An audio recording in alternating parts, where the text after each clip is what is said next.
এই পাশে খালে একবার জাল টানতে গিয়ে চিংড়ি মাছ মারতে গিয়ে একজন মহিলাকে তুলে নিয়ে গেল। এই জলে তুমি ভাবছো যে আমি সাঁতার জানি, পুকুরে আমাদের ওখানে পুল আছে, পুকুর আছে, পুকুরে সাঁতার দিতে জানি, আমি জলের ভয় করে না।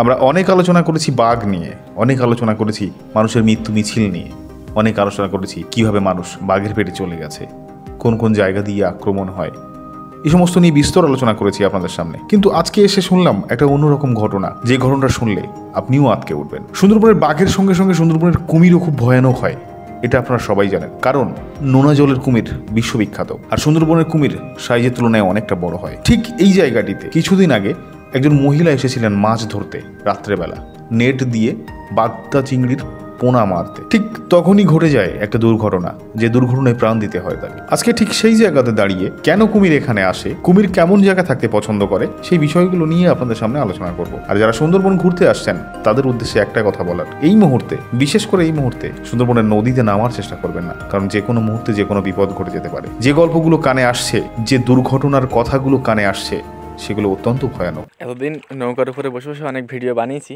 তো আজকে জলে নেমে ভিডিও বানাচ্ছি। মানে সুন্দরবন জঙ্গলে আস্তে আস্তে নিখিলদা এতটা সাহস দিয়ে দিচ্ছে যে জলে হাঁটতে হাঁটতে ভিডিও বানাও। মানে জলে কতটা ভয় সেটা আমরা সবাই জানি, জলে কুমির আর ডাঙায় বাঘ, তো সেই গল্পই নিখিলদা করবে আজকে। দেখো, বহু ভিডিও বানাইছি বা বহু ভিডিও বানিয়েছি, দেখিয়েছি। আজকে সেই জায়গাটা দাঁড়িয়ে একটা ভিডিও আমি বলতে চাইছি। পাশটা যদি ওপরে উঠি তাহলে বাঘ, আবার জলে যদি বেশি দূরে চলে যাই তাহলে কুমির। মানে ডাঙায় কুমির, জলে বাঘ, ঠিক সেই জায়গাটা দাঁড়িয়ে। দেখো, সুন্দরবনের জঙ্গলটা হচ্ছে ওই, আর আমরা সেই সুন্দরবনের জঙ্গলে কিন্তু দাঁড়িয়ে আছি। একদম রয়্যাল বেঙ্গল টাইগার যেরকম খতরনাক, তেমন কিন্তু একদম এই কুমির কিন্তু খতরনাক।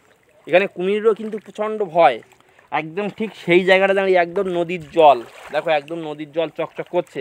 কুমির যে কোন ফাঁকে এসে পা ধরে নিয়ে চলে যাবে এটা আমরা কিন্তু বলতে পারবো না। শুধু তোমাদেরকে দেখানোর জন্যে এই ভিডিওটা করছি। আমরা সবাই জানি যে সুন্দরবনের কুমির বা নোনা জলের কুমির সব থেকে বেশি খারাপ হয়, মানে হিংস্র বা শিকারী হয়। তো এই নোনা জল দিয়ে হাঁটা খুব রিস্ক, বিশেষ করে সুন্দরবনের নদীতে। আমরা একদম নদী দিয়ে পাশ দিয়ে হেঁটে হেঁটে যাচ্ছি, নিখিল তো জল দিয়ে হেঁটে হেঁটে যাচ্ছি, কিন্তু আমি উপর দিয়ে হেঁটে হেঁটে যাচ্ছি, কারণ নোনা জলের কুমির খুব হিংস্র হয়। এই একটা ভয় নিয়ে তবু নিখিলদার সঙ্গে নেমেছি। দেখো, শক্ত করে ধরে। আমাদের এটা ভয় নেই বললে একরকম হয়, কারণ জঙ্গলে যেমন মানুষ সব সময় চলাফেরা করে, আমাদের ততটা ভয় নেই, কারণ সবসময় তো আমরা যাওয়া আসা করছি। আমার সামনে বা আমরা দেখেছি কুমিরে নিয়ে চলে গেছে, দুদিন পরে এক জায়গায় ভেসে উঠেছে কুমির। তো ডাঙায় তো বাঘ নিয়ে গেলে সে তো ডাঙায় থাকে, আর কুমিরে যদি মানুষকে নিয়ে চলে যায় সেক্ষেত্রে কিন্তু কুমির জলের তলায় নিয়ে চলে যাবে, মানুষ আর কোথায় খুঁজবে পায় না। এবার কুমির কিন্তু পচে গেলে খায়, ওরা 2-1 দিন রেখে দেয় কোথাও লুকিয়ে, আর সেখান থেকে মানুষ পচে গেলে ভেসে যায়। এরকম গল্প আমার কাছে আছে, যারা এরকম অনেকে আমরা দেখেছি যে কুমির জাল টানতে টানতে একটা কুমিরে টেনে নিয়ে চলে গেল, 2 দিন পরে সে একটু কিছু দূরে গিয়ে ভেসে থাকলো, এরকম হয়েছে। কিন্তু সেই জায়গা হচ্ছে এই জায়গা। এই পাশে খালে একবার জাল টানতে গিয়ে চিংড়ি মাছ মারতে গিয়ে একজন মহিলাকে তুলে নিয়ে গেল। হ্যাঁ, একজন তুলে নিয়ে রাত্রে, রাত 1টা কি 2টো বাজে, সেই সময় জাল টানাতে এসছে ওই পিন বাগদা ধরবে বলে। একজন এধারে থাকে, একজন ওধারে। সেই সময় জাল সমেত কুমির টেনে নিয়ে চলে গেল।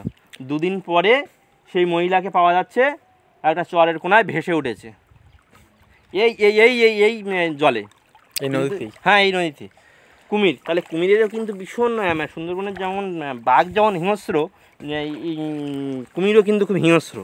আমরা যে এত সময় নদীর পাশ দিয়ে দিয়ে নৌকায় করে আসলাম বা গেলাম, তো নদীর পাশে যদি এখানে ভয় না থাকতো তাহলে কিন্তু নদীতে বহু লোক মাছ কাঁকড়া ধরতে দেখা যেত। নদীতে নেমে যে পিন বাগদা যেগুলো ধরে বা ছাটি ধরার জন্য, পিন বাচ্চা ধরার জন্য বা মাছ ধরার জন্য, আমরা সচরাচর সুন্দরবনের বিভিন্ন নদীতে দেখি মহিলারা সব জাল টানা দিচ্ছে। তো সেখানে দাঁড়িয়ে এখানে এসে দেখা যাচ্ছে যে নদীর পাড়ে বা নদীতে নেমে কেউ মাছ ধরছে না, বা কোনো সেরকম মৎস্যজীবী নেই। দেখো, সরকার কিন্তু ফরেস্টার থেকে জঙ্গলে যেমন বাঘ ছেড়েছে, নদীতে তেমন কিন্তু কুমির ছেড়ে রেখেছে। সবাই বাঘের কথাটাই বলে, কিন্তু কুমিরের কথাটা কেউ বলে না। কুমির সম্বন্ধে কেউ আনতে চায় না। দেখাবো মাঝে মাঝে আমাদের এই জঙ্গলে না, এই বাঘের জঙ্গলে না, বাঘের এপারে যে মানুষ বাস করে সেই জঙ্গলে মাঝে মাঝে কুমির উঠে শুয়ে থাকে, রোদ পোহায়। হ্যাঁ, রোদ পোহায় দিনে। কিন্তু আমরা অনেকবার দেখেছি যে কুমির উঠে রোদ পোহাচ্ছে শীতের সময়। কিন্তু কুমির একটা জিনিস কি, ও জলে ওর ক্ষমতা আছে কিন্তু ডাঙায় ওর ক্ষমতা নেই।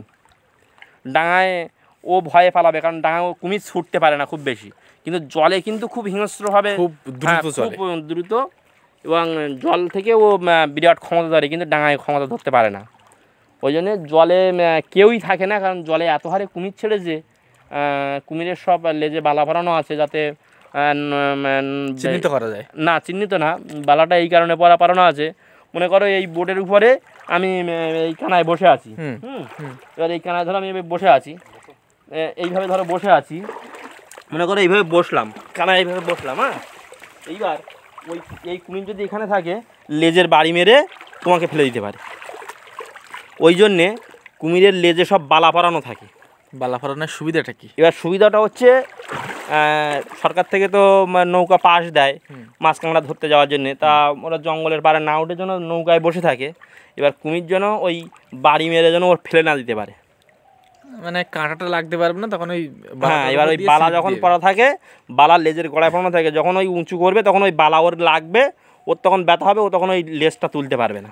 আচ্ছা, যার জন্য কুমির যখন ছাড়া হয় তখন কুমিরের গোড়ায় লেজের গোড়ায় বালা পরিয়ে দেওয়া হয়। বালাটা এমন ধরনের, বালার গায়ে কাঁটা কাঁটা থাকবে, ও যখন লেজ উপরে না তুলতে পারে, যখনই উপরে লেজ তুলতে যাবে তখন সেক্ষেত্রে কী হবে, ওই কাঁটাটা ওর ফুটে যাবে, ওর ব্যথা পাবে, ওই জন্যে আর ও লেজ তুলতে পারে না। এবার কি হয়, যদি নৌকায় না বসে থাকে, যদি মানুষ তো মাছ কাঁকড়া ধরার জন্য, তাদের রুজি রোজগার করার জন্যে নৌকাতে থাকতে হবে, উপরে উঠতে পারবে না, তাহলে নৌকায় বসে থাকতে হবে। আর নৌকাগুলো এত ছোটো ছোটো, দেখো একদম এইভাবে দাঁড়িয়ে বসে আছি, নৌকাগুলো এত ছোটো ছোটো যে কুমির যদি এখান থেকে লেজের বাড়ি মারে সঙ্গে সঙ্গে পড়ে যাবে। ওই জন্য কুমির ছাড়া, প্রচুর হারে কুমির ছাড়া এখানে যখন তখন কুমির ভাসে, হ্যাঁ। আর সব কুমির চিড়িয়াখানা বা আমাদের সজনাখালী সুদর্ণখালীর মতো কুমির না, সে বিশাল বড় বড় কুমির, ও বাঘকেও জব্দ করে দিতে পারে যদি বাঘ কুমির, যদি বাঘ যদি, কেন আমরা দেখেছি বাঘ জল খেতে এসছে, বাঘ ধরে টেনে নিয়ে গেছে কুমিরে, মানে মুখে বা ঘাড়ে ধরে নদীর ভিতরে টেনে নিয়ে। যদি বাঘ উপরে থাকে তাহলে কুমিরের ক্ষমতা নেই বাঘকে ধরার।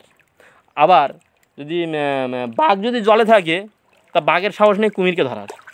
মানে জলে, হ্যাঁ হ্যাঁ, জলে কুমির রাজা, আবার ডাঙায় বাঘ রাজা। মানে আবার বাঘ যদি জলে আসে, ও কিছুই না কুমিরের কাছে, ও কুমির ধরে নিয়ে চলে যাবে। এরকম বহু আমরা দেখেছি, বাঘ ধরে নিয়ে যেতে, একজনের ক্ষমতা এক একটা জায়গায়। তবে কুমির যে বাঘের ভয়ে যে জলে ঝাঁপ দিয়ে পড়বো, জলে কিন্তু প্রচুর কুমির আছে। ওই জন্যে জায়গায়, হ্যাঁ, ওই জন্যে আমরা এই যে নৌকায় বসে আছি, এতেও রিস্ক। সবসময় আসলে যারা এসব জঙ্গল টঙ্গল দেখতে আসছে, তাদের সবসময় একটা কথা বলবো, জঙ্গলে এসে বোট বা নৌকা ছাড়া সাইডে বসা যাবে না, সবসময় নৌকার মাঝখানে থাকতে হবে। আর এখানকার যারা বাসিন্দা, যারা বোট নৌকা সম্বন্ধে যারা বোঝে, তাদের কথা শুনে চলা উচিত। কারণ এই যে নদীটা দেখছো, এই নদী দেখাচ্ছে এরকম, কুমিরের ভয় আছে, তার থেকে সব থেকে বড়ো কথা, জলটা প্রচণ্ড নোনা। এই জলে তুমি ভাবছো যে আমি সাঁতার জানি, পুকুরে আমাদের ওখানে পুল আছে, পুকুর আছে, পুকুরে সাঁতার দিতে জানি, আমি জলের ভয় করে না, কিন্তু এই জলে এত পরিমাণে স্রোত, তুমি এক হাত এগিয়ে যেতে পারবে না। আর এই যে জলের ঢেউ হচ্ছে, তো তোমার জলে পড়লে মনে হবে পুকুরে তো কোনো ঢেউ থাকে না, এবার এই জলে নামলে তোমার নাকে মুখে জল ঢুকে যাবে।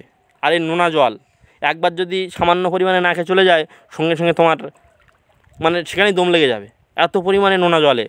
এই জন্যে সুন্দরবনের সব কিছুই খতরনাক, এই জলটাও খতরনাক। আমরা বহুবার দেখেছি যে ট্যুর করতে এসে জলে পড়ে গেছে, সে মারা গেছে। আর একটা জিনিস, আমরা তো জলে পা দিয়ে বসে আছি, খুব বিপজ্জনকভাবে বসে আছি, এমনিতে বিপজ্জনক, তার উপরে নদীর, এমনি সাধারণত পুকুরের জল কী হয়, আমরা হাত পা যখন দিই বা যখন স্নান করি, তখন দেখি পুকুরের জল কিন্তু ঠান্ডা, কিন্তু নদীর জল এখন পা দিয়ে দেখছি গরম, মানে একটা হালকা গরম করলে যেমন হয়। তো এখানে এইভাবে নৌকায় পা ঝুলিয়ে আর বেশি সময় বসে থাকা আমাদের ঠিক হবে না।